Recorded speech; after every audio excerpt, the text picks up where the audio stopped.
श्री पंचमी व्रत कथा। राजा युधिष्ठिर ने पूछा, भगवन, तीनों लोकों में लक्ष्मी दुर्लभ है, पर व्रत, होम, जप, तप, नमस्कार आदि किस कर्म के करने से स्थिर लक्ष्मी प्राप्त होती है?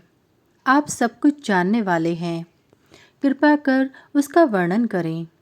भगवान श्री कृष्ण बोले, महाराज, सुना जाता है कि प्राचीन काल में भृगु मुनि की ख्याति नाम की स्त्री से लक्ष्मी का आविर्भाव हुआ। भृगु ने विष्णु भगवान के साथ लक्ष्मी का विवाह कर दिया।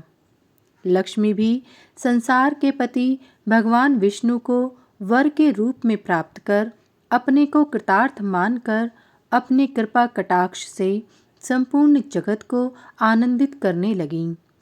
उन्हीं से प्रजाओं में क्षेम और सुभिक्ष होने लगा। सभी उपद्रव शांत हो गए। ब्राह्मण हवन करने लगे, देवगण हविष्य भोजन प्राप्त करने लगे और राजा प्रसन्नतापूर्वक चारों वर्णों की रक्षा करने लगे। इस प्रकार देवगणों को अतीव आनंद में निमग्न देखकर विरोचन आदि दैत्यगण लक्ष्मी की प्राप्ति के लिए तपस्या एवं यज्ञ यागादि करने लगे। वे सब भी सदाचारी और धार्मिक हो गए। फिर दैत्यों के पराक्रम से सारा संसार आक्रांत हो गया। कुछ समय के बाद देवताओं को लक्ष्मी का मत हो गया।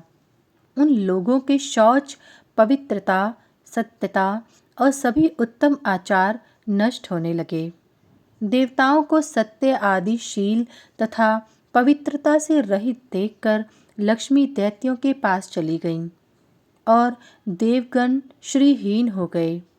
दैत्यों को भी लक्ष्मी की प्राप्ति होते ही बहुत गर्व हो गया और दैत्यगण परस्पर कहने लगे कि मैं ही देवता हूँ, मैं ही यज्ञ हूँ, मैं ही ब्राह्मण हूँ, संपूर्ण जगत मेरा ही स्वरूप है। ब्रह्मा, विष्णु, इंद्र, चंद्र आदि सब मैं ही हूँ। इस प्रकार अतिशय अहंकार युक्त हो वे अनेक प्रकार का अनर्थ करने लगे। अहंकारमती दैत्यों की भी यह दशा देखकर व्याकुल हो वह भृगु कन्या भगवती लक्ष्मी क्षीर सागर में प्रविष्ट हो गईं। क्षीर सागर में लक्ष्मी के प्रवेश करने से तीनों लोग श्री विहीन होकर अत्यंत निस्तेज से हो गए।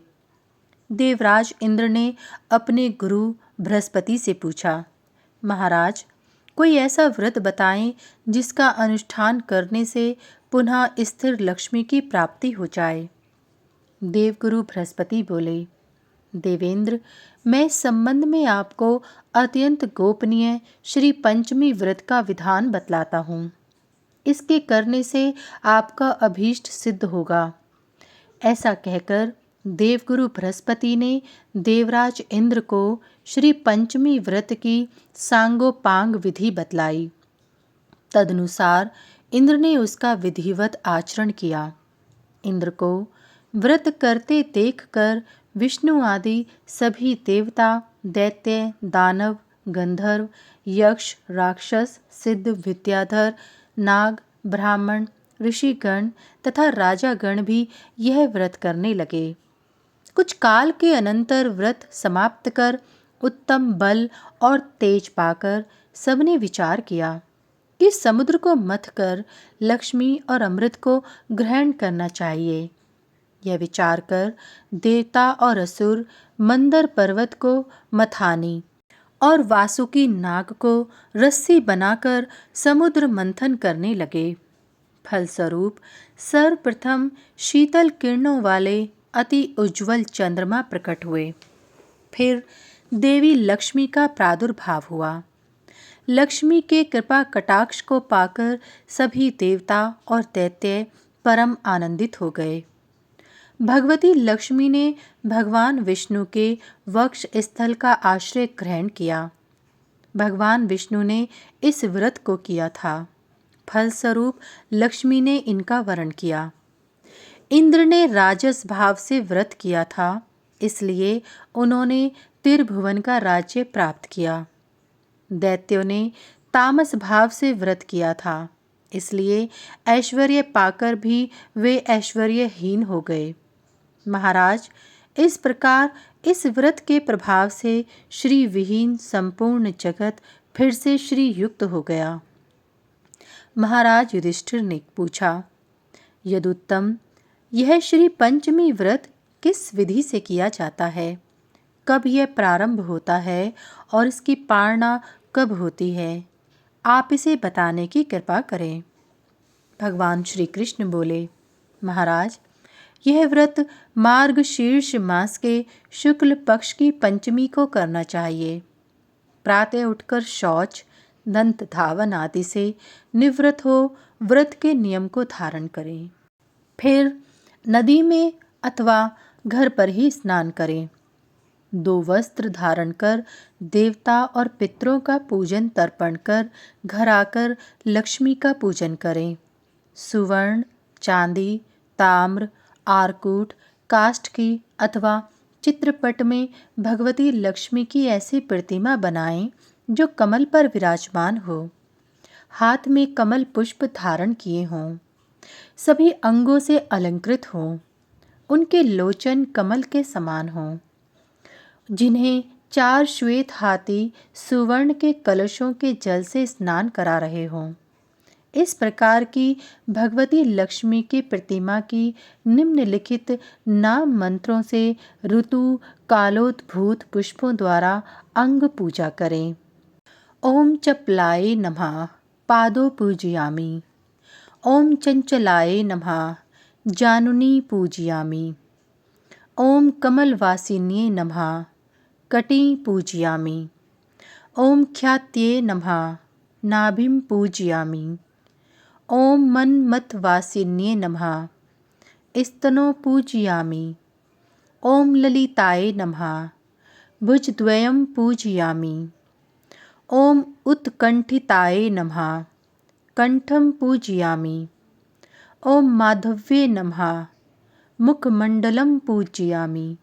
तथा ओम श्रिये नमः, शिर पूजयामि आदि नाम मंत्रों से पैर से लेकर सिर तक पूजा करें।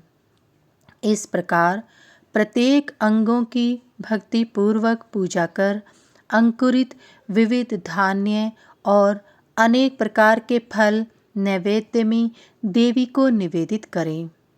तदंतर पुष्प और कुमकुम आदि से सुवासिनी स्त्रियों का पूजन कर उन्हें मधुर भोजन कराएं और प्रणाम कर विदा करें।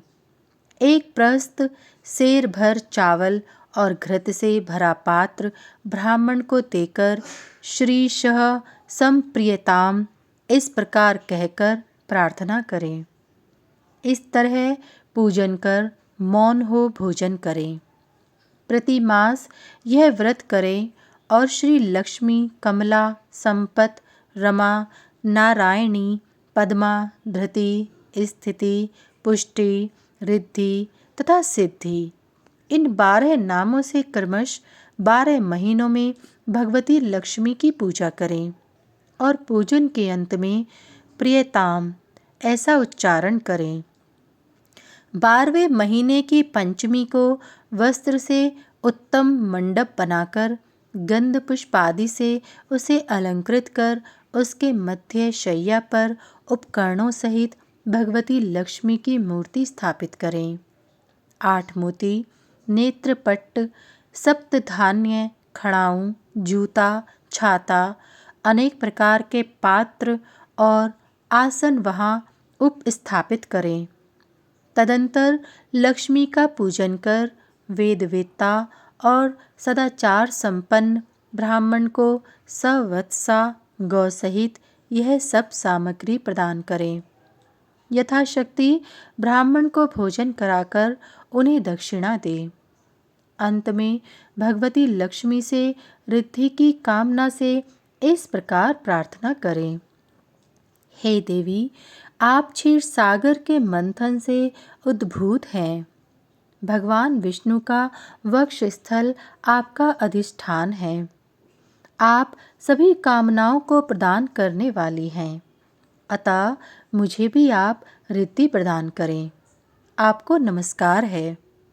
जो इस विधि से श्री पंचमी का व्रत करता है वह अपने 21 कुलों के साथ लक्ष्मी लोक में निवास करता है।